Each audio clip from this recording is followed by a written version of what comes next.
Dari pertanyaan Aldi Nyawai, kecakapan bertindak maupun kewenangan bertindak, keduanya berkaitan dengan peristiwa melakukan tindakan hukum. Tindakan hukum merupakan peristiwa sehari-hari dalam kehidupan bermasyarakat, mengadakan hubungan dengan anggota masyarakat yang lain. Karena tindakan hukum merupakan tindakan yang sehari-hari dilakukan oleh manusia, maka perlu pengaturan tentang kecakapan dan kewenangan bertindak. Nah, apa yang membedakan dengan kecakapan bertindak dengan kewenangan bertindak? Yaitu kecakapan bertindak yaitu kewenangan umum untuk melakukan tindakan hukum, sedangkan kewenangan bertindak merupakan kewenangan khusus yang hanya berlaku untuk orang tertentu dan untuk tindakan hukum tertentu saja. Terima kasih.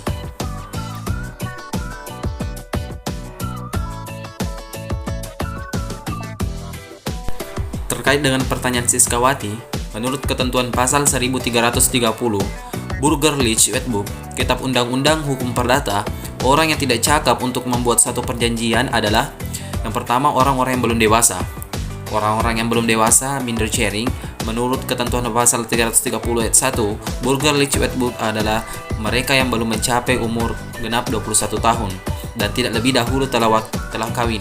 Pada ayat 2 menentukan bahwa apabila perkawinan itu dibubarkan sebelum umur mereka genap 21 tahun, maka mereka tidak kembali lagi dalam kedudukan belum dewasa. Yang kedua, mereka yang ditaruh di bawah pengampunan. Mengenai orang-orang yang ditaruh di bawah pengampunan, menurut pasal 433 Burgerlich Wetboek, ada 3 alasan untuk pengampunan, yaitu yang pertama, keborosan.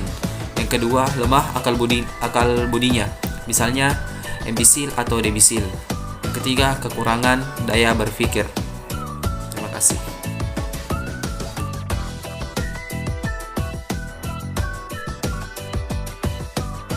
Terima kasih, saya akan menjawab pertanyaan dari saudara Awaludin Rahman, yaitu tolong Anda bedakan antara kecakapan dan kewenangan pada pasal 330 dan pasal 1331 BW.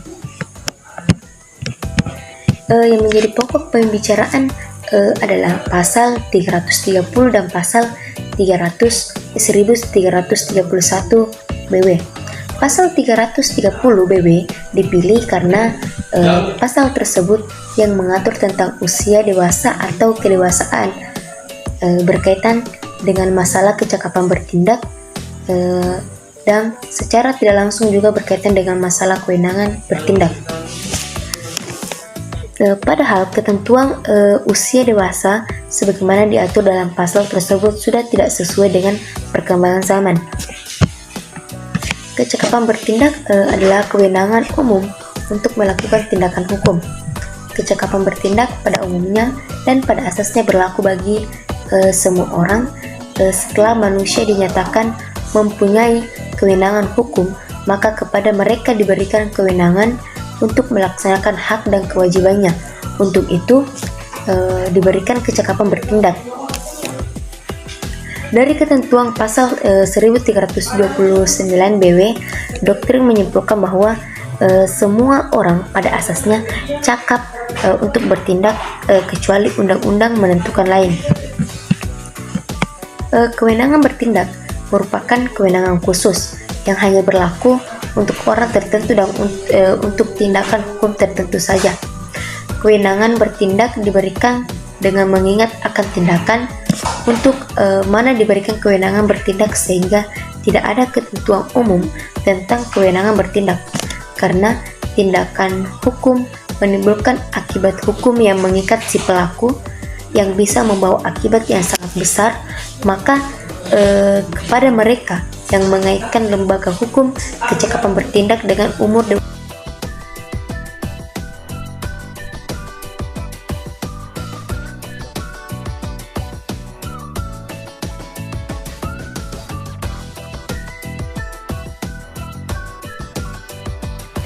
Baik, saya akan menjawab pertanyaan dari saudara Ibnu Arabi dari kelompok 1. Yang pertanyaannya, dalam Islam ada 4 jenis pembunuhan dan salah satu di antaranya adalah yang diposisikan seperti pembunuhan karena tersalah atau ma'ujriya majra al-hadha. dan diartikan bahwa itu adalah pembunuhan tanpa keinginan si pelaku atau tanpa disengaja. Jika tidak berdasarkan keinginan pelaku, lalu bagaimana ia harus membayar perbuatannya dalam perspektif Islam? Dan perlu diketahui pula bahwa hadis mengatakan telah diangkat pena dari umatku karena harta tersalah.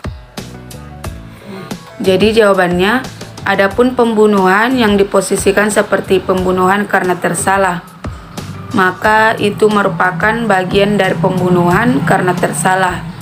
Hanya saja terhadapnya tidak berlaku definisi pembunuhan karena tersalah sebab faktanya berbeda dengan pembunuhan karena tersalah. Sebab pembunuhan karena tersalah disertai keinginan pelaku dari sisi dia. Akan tetapi ia tersalah dalam sasaran perbuatan. Adapun apa yang diposisikan seperti pembunuhan karena tersalah, maka itu tidak disertai dengan keinginan pelaku sama sekali. Jadi perbuatan itu terjadi darinya tanpa keinginannya. Jadi faktanya berbeda dengan fakta pembunuhan karena tersalah.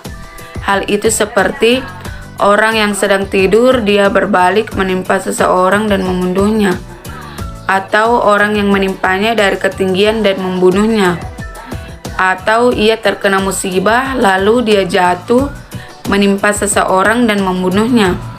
Karena itu hukumnya adalah seperti hukum bagian pertama, termasuk pembunuhan karena tersalah atau al-hadha, yakni di dalamnya ada diyat 100 ekor onta dan di dalamnya wajib ada kafarah, yaitu membebaskan seorang budak, dan jika ia tidak menemukan maka dia harus berpuasa 2 bulan berturut-turut atau selesai.